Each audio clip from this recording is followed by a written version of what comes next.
क्या आपने कभी सोचा है कि प्यार इतना गहरा हो सकता है कि मौत भी उसके सामने हार मान ले? जब राधा का आखिरी समय आया होगा तो वहां का माहौल कैसा होगा? कहा जाता है कि श्री कृष्ण की 100 से भी ज्यादा रानियां थीं, लेकिन उनमें सबसे प्यारी राधा थीं। राधा वह थीं जो श्री कृष्ण के पास रहकर भी उनसे दूर थीं। आखिर राधा की आखिरी इच्छा क्या थी? श्री कृष्ण ने राधा को क्यों छोड़ दिया, जैसे उन्होंने अपने जीवन का एक हिस्सा खो दिया हो? क्या यह सब गांधारी के शाप की वजह से हुआ?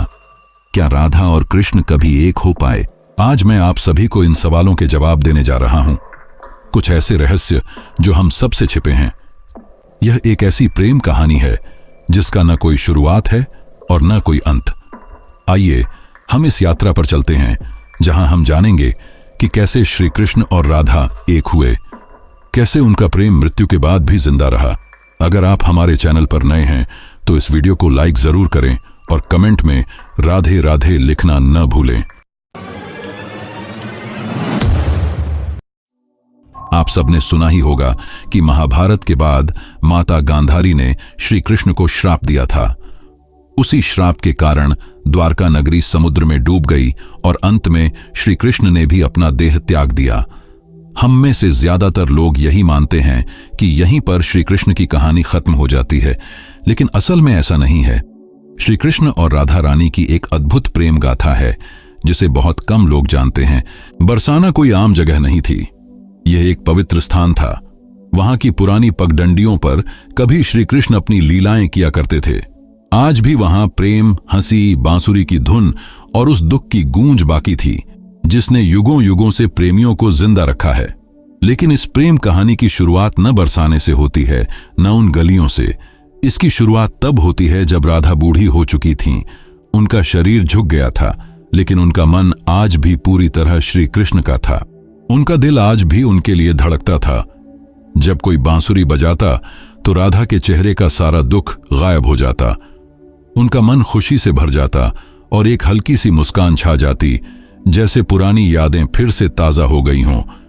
जब श्री कृष्ण ने मथुरा छोड़ा था तब राधा ने न तो कहीं शरण ली, न ही किसी से शादी की। वे अकेले रहने लगी। हर सुबह वे उठती, यमुना के किनारे जाती और जल चढ़ाती, फिर अपनी कुटिया में लौटकर श्री कृष्ण के आने का इंतजार करती। यही उनकी दिनचर्या थी। वे हर दिन यही करती, मानो उन्हें पक्का यकीन था कि कृष्ण जरूर लौटेंगे। गांव वालों को नहीं पता था कि राधा कौन है और कहां से आई हैं।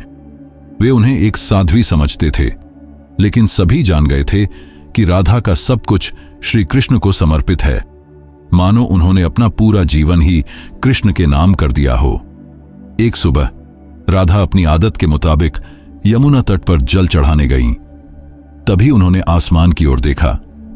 चारों तरफ सन्नाटा छा गया। उनके दिल में एक अजीब सी हलचल हुई, जैसे पूरा ब्रह्मांड उन्हें कुछ बताना चाहता हो। उसी दिन वे अपनी कुटिया में तुलसी के पौधे के नीचे बैठ गईं और बोलीं, अब मेरे जाने का समय आ गया है, लेकिन मैं तब तक अपने शरीर को नहीं छोड़ूंगी जब तक श्री कृष्ण खुद मुझे विदा न करें। राधा ने कहा, मैं तभी इस शरीर को त्यागूंगी जब श्री कृष्ण मेरे सामने आएंगे और प्यार से मेरा नाम लेंगे, राधे। यह सुनकर गांव वाले हैरान हो गए। वे सोचने लगे कि इतना बड़ा राजा एक बूढ़ी औरत से मिलने क्यों आएगा, लेकिन किसी ने भी राधा की भक्ति पर शक नहीं किया। राधा ने अपना पूरा जीवन श्री कृष्ण के प्रेम में बिताया था। उनके दिल में आज भी कृष्ण के लिए अनोखा प्रेम था। उधर द्वारका में बैठे श्री कृष्ण का दिल सूना था। कहते हैं, सब कुछ पाने के बाद भी इंसान के पास कुछ नहीं होता। कृष्ण की भी कुछ ऐसी ही हालत थी, लेकिन उनके मन में एक अजीब सा खिंचाव था। उन्होंने अपनी आंखें बंद की और राधा की आवाज उनके कानों में गूंज उठी। उस पल उनके दिल को सुकून मिला, लेकिन आंखों में आंसू थे। उन्होंने सब कुछ छोड़कर तुरंत उस एकांत कुंज की ओर चल पड़े जहां राधा रानी उनकी प्रतीक्षा कर रही थीं। जब श्री कृष्ण वहां पहुंचे तो देखा कि राधा तुलसी के पेड़ के नीचे ध्यान में डूबी बैठी थीं। कृष्ण ने पुकारा, राधे। ये आवाज सुनते ही राधा की आंखें खुल गईं। उनके चेहरे पर खुशी की लहर दौड़ गई। राधा ने कहा, प्रभु, अब मेरे जाने का समय आ गया है। मेरी आत्मा अब शांति चाहती है। कृष्ण ने उनकी आंखों में देखा। उन आंखों में सिर्फ कृष्ण के लिए प्रेम था। न उसे शब्दों में बयां किया जा सकता था, न छिपाया जा सकता था। श्री कृष्ण ने राधा का हाथ थाम लिया। धीरे धीरे राधा की सांसें धीमी होने लगीं और उसी तुलसी के पेड़ के नीचे उन्होंने अपने प्राण छोड़ दिए। लेकिन यह अंत नहीं था। उसी पल एक ऐसा रहस्य जन्मा जिसे सुनकर आप हैरान रह जाएंगे। राधा रानी ने अपने शरीर को छोड़ दिया था और उनकी आत्मा को मोक्ष मिल चुका था, लेकिन उनके आखिरी शब्द अभी भी कृष्ण को भूल नहीं पाए थे। उनके अंतिम शब्द थे, जब इस धरती पर प्रेम का मतलब खत्म होने लगेगा, तब मैं फिर से जन्म लूंगी, मैं वापस आऊंगी, क्योंकि प्रेम हमारे जीवन का सबसे बड़ा हिस्सा है, इसे खत्म नहीं होने दे सकते। जहां राधा ने अपना शरीर त्यागा था, वहां एक नया पौधा उगा। यह पौधा ऐसा था मानो स्वर्ग से आया हो। यह तुलसी से भी ज्यादा चमकदार था। गांव के लोग इसे राधा वृक्ष कहने लगे और इसकी पूजा करने लगे। लेकिन किसी को नहीं पता था कि उस पौधे के नीचे एक रहस्यमय फल था। उस फल में राधा के दोबारा जन्म का रहस्य छिपा था, जिसे जानकर कोई भी हैरान हो जाए। कई साल बीत गए। समय के साथ लोगों के मन में प्रेम की जगह वासना ने ले ली। अब ऐसा समय था जहां लोग प्रेम का असली मतलब भूल चुके थे। वे सिर्फ अपनी इच्छाओं में डूबे रहते थे। तभी बरसाने के पास एक छोटे से गांव में एक किसान के घर एक लड़की का जन्म हुआ। उसका नाम रखा गया ललिता। ललिता कोई आम लड़की नहीं थी। उसे बिना सिखाए ही बांसुरी बजानी आती थी। जब वह बांसुरी बजाती तो पेड़ों के पत्ते हिलने लगते और पक्षी खुशी से नाचने लगते। गांव वाले उसे देवी का रूप मानने लगे। वे कहते, इसे देखकर राधा रानी की याद आती है। ललिता अब 7 साल की हो गई थी। एक दिन वह यमुना नदी के किनारे बैठी थी। तभी वहां से एक संत गुजरे। जैसे ही उन्होंने ललिता को देखा, वे रुक गए और बोले, वही आंखें, वही प्यारी मुस्कान, राधा तुम वापस आ गई। ललिता को अक्सर सपने में एक सुंदर श्याम रंग का पुरुष दिखता। वह कुछ बोलता नहीं, बस बांसुरी बजाता रहता। उसकी बांसुरी की धुन ललिता के दिल को छू लेती थी। वह पुरुष कोई और नहीं, स्वयं श्री कृष्ण थे। एक सुबह ललिता को फिर वही सपना आया। उसने अपनी मां से पूछा, मां, प्रेम क्या होता है? मां ने हंसते हुए कहा, तू अभी छोटी है, तुझे प्रेम का क्या पता। ललिता चुप हो गई, लेकिन उसे लग रहा था कि यह सवाल उसने पहले भी किसी से पूछा है, शायद पिछले जन्म में। एक दिन जब ललिता 13 साल की थी, वह यमुना के किनारे बांसुरी बजा रही थी। अचानक उसकी बांसुरी से वही धुन निकली जो श्री कृष्ण उसके सपनों में बजाया करते थे।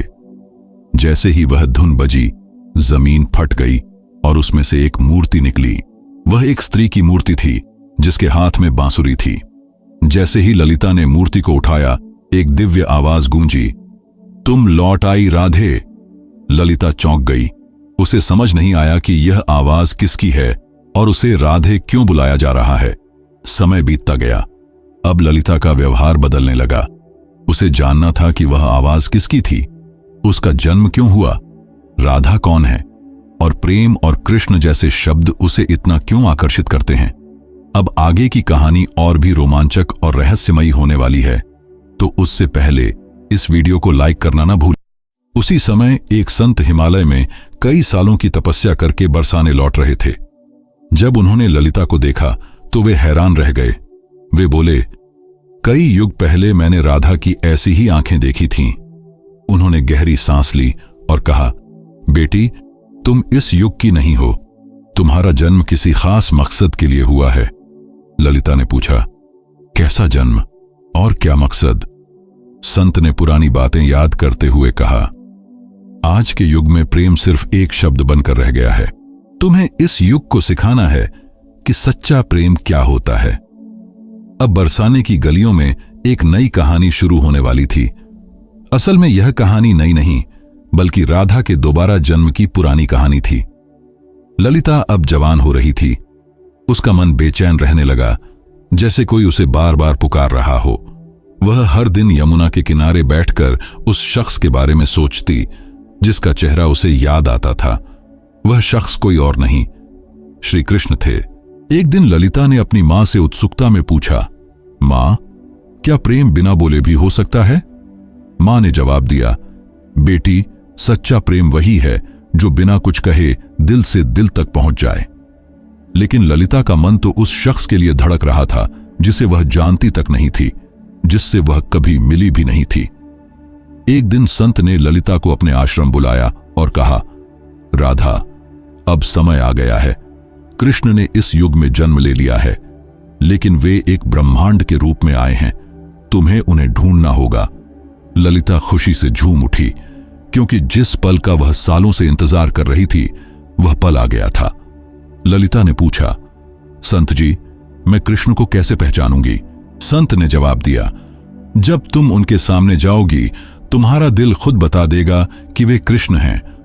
लेकिन संत ने चेतावनी भी दी, यह युग बदल गया है। अब तुम्हारी परीक्षा और भी मुश्किल होगी। तुम्हें पूरे संसार से लड़कर प्रेम का असली मतलब समझाना होगा। श्री कृष्ण इस युग में एक युवा साधु के रूप में जन्म ले चुके थे, जिनका नाम था अनंतानंद। वे लोगों को उपदेश देते थे। कोई नहीं जानता था कि अनंतानंद असल में कौन है। वे अपने प्रवचनों में कहते, प्रेम का मतलब है त्याग और समर्पण। प्रेम शरीर का नहीं, आत्मा का रिश्ता है। उनके शब्द लोगों के दिल को छू जाते थे और लोग सुनकर रो पड़ते थे।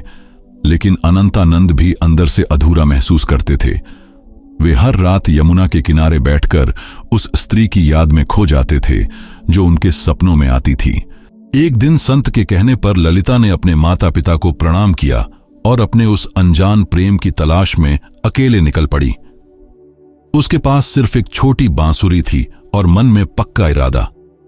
वह गांव-गांव घूमती, कभी कथाएं सुनती, कभी साधुओं से मिलती, इस उम्मीद में कि उसे उसका प्रेम मिल जाए। लेकिन किसी साधु में वह चमक नहीं थी जिसकी उसे तलाश थी। कई दिन बीत गए, पर ललिता को उसका रास्ता नहीं मिला।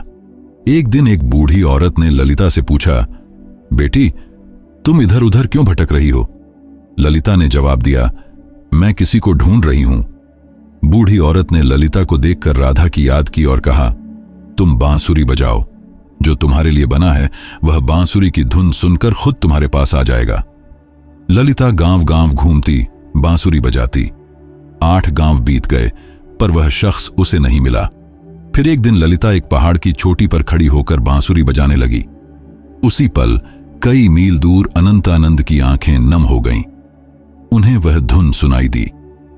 ललिता को भी लगा कि यह धुन उसे अपनी ओर खींच रही है, लेकिन वह अनंतानंद को ढूंढ नहीं पाई।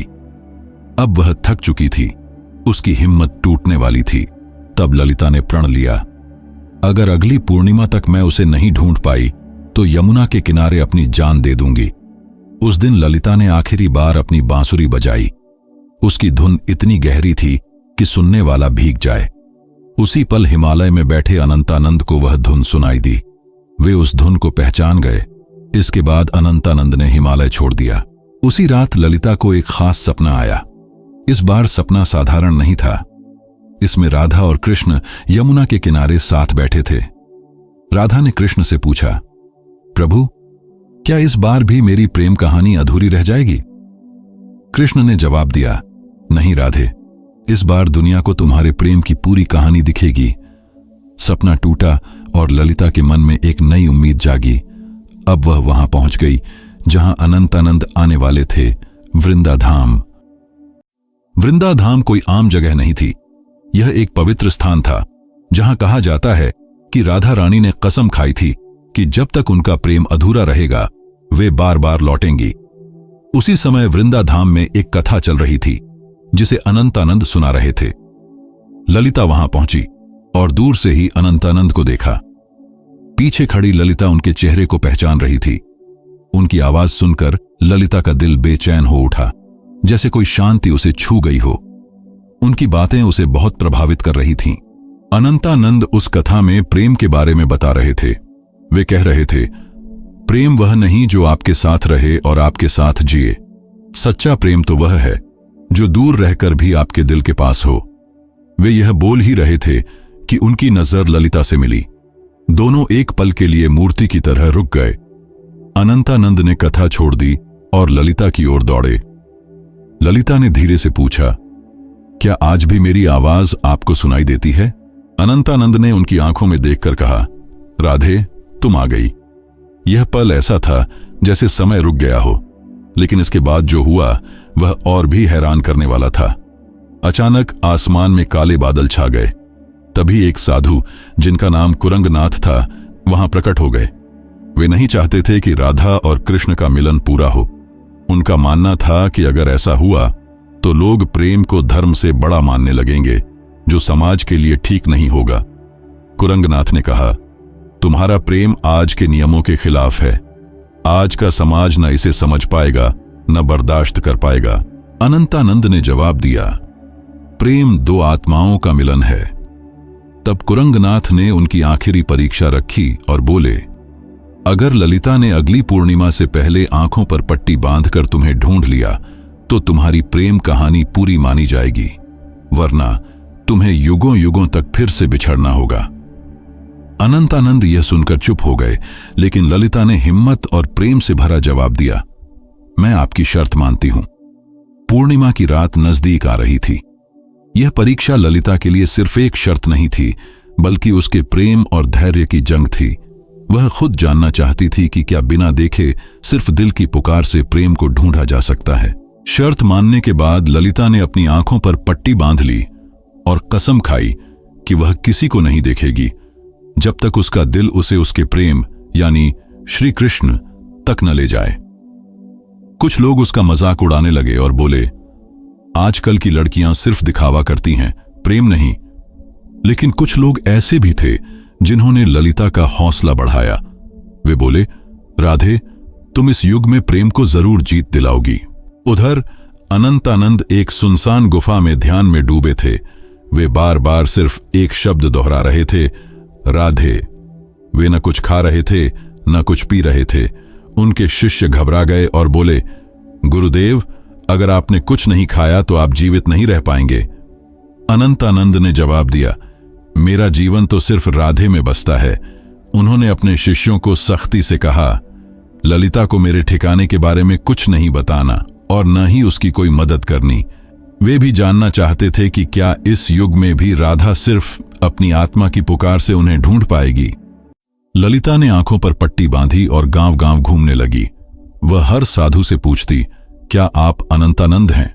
लेकिन कोई भी वह शख्स नहीं था जिसे वह ढूंढ रही थी। कुछ साधुओं ने झूठ बोला, हां, मैं ही अनंतानंद हूं। लेकिन ललिता का दिल उन्हें पहचान गया कि वे उसके प्रेमी नहीं हैं। एक दिन एक साधु आया और बोला, मैं ही अनंतानंद हूं। ललिता एक पल के लिए रुकी, लेकिन फिर बोली, आप में चमक तो है, पर वह आत्मा नहीं जिसकी मुझे तलाश है। उसी पल उस साधु ने अपना रूप बदल लिया। वह असल में कुरंगनाथ था, जिसने ललिता को भटकाने के लिए यह चाल चली थी। गुस्से में कुरंगनाथ बोला, तू अभी तक नहीं टूटी, आखिर कैसा प्रेम है तेरा? ललिता ने हिम्मत से जवाब दिया, मेरा प्रेम इस युग और तुम्हारी सोच से बहुत बड़ा है। इसे शब्दों में नहीं समझाया जा सकता। यह सुनकर कुरंगनाथ वहां से चला गया। ललिता ने हर जगह खोज की और आखिरकार उस गुफा के पास पहुंच गई जहां अनंतानंद ध्यान में डूबे थे। जैसे ही वह अंदर गई, उसे किसी खास मौजूदगी का एहसास हुआ। ललिता ने उन्हें पहचान लिया और अपनी बांसुरी उनके पैरों के पास रख दी। उसने पूछा, क्या आप वही हैं जिन्हें मैं ढूंढ रही थी? अनंतानंद ने बांसुरी उठाई और वही धुन बजाई जो ललिता को यमुना के किनारे और सपनों में सुनाई देती थी। फिर उन्होंने ललिता की आंखों की पट्टी खोली और कहा, राधे, इस बार भी तुमने मुझे अपने शरीर से नहीं बल्कि अपने दिल और आत्मा से पहचान लिया। दोनों की आंखों में आंसू आ गए। उनकी आंखों में कई सालों की थकान थी जो अब खत्म हो रही थी। तभी एक साधु आए और बोले, राधा और कृष्ण, तुम्हारा प्रेम तभी पूरा माना जाएगा जब समाज इसे स्वीकार करेगा, तभी यह रिश्ता पवित्र साबित होगा।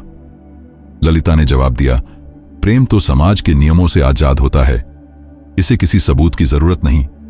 लेकिन अनंतानंद ने समझाया, राधे, अब समय बदल गया है। यह समाज प्रेम का असली मतलब भूल चुका है। फिर उन्होंने साधु से पूछा, हमें क्या करना होगा? साधु ने कहा, तुम्हें राजसभा में जाना होगा। और राजा व वहां के लोगों को समझाना होगा कि एक साधु और साध्वी भी प्रेम के रिश्ते में बंधकर धर्म के रास्ते पर चल सकते हैं। अगले दिन ललिता और अनंतानंद राजसभा में पहुंचे। राजा ने कहा, यह क्या सुन रहा हूं कि एक साधु ने ब्रह्मचर्य तोड़ दिया है? अनंतानंद ने जवाब दिया, महाराज, मैंने कोई नियम नहीं तोड़ा, मैंने तो सिर्फ अपने प्रेम को अपनाया है। प्रेम कोई वासना नहीं बल्कि आत्मा का मिलन है। कई युग पहले जब राधा और कृष्ण ने प्रेम किया था तब भी समाज ने यही कहा था। फिर भी वे समाज की वजह से अलग रहे और समाज चुप रहा।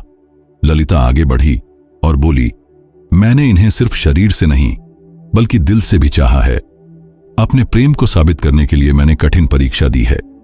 फिर ललिता ने कुरंगनाथ की शर्त और अपनी परीक्षा की पूरी कहानी सभा को सुनाई। यह सुनकर राजा और सारी सभा चुप हो गई। सभी को राजा के फैसले का इंतजार था। राजा ने कहा, जब मैं छोटा था मेरी मां मुझे राधा और कृष्ण की अमर प्रेम कहानी सुनाती थीं। जब मैं पूछता कि उन्होंने शादी क्यों नहीं की तो मां चुप हो जाती थीं। आज मुझे समझ आया कि शादी समाज का नियम है लेकिन प्रेम आत्मा का, इसलिए मैं इस प्रेम को मानता हूं। उस दिन से प्रेम की एक नई मिसाल बनी। कई युगों बाद राधा और कृष्ण का मिलन फिर से पूरा हुआ। तो दोस्तों, यह थी वह कहानी। अगर आपको यह पसंद आई तो हमारे चैनल को सब्सक्राइब जरूर करें ताकि हम ऐसी और भी शानदार कहानियां आपके लिए लाते रहें।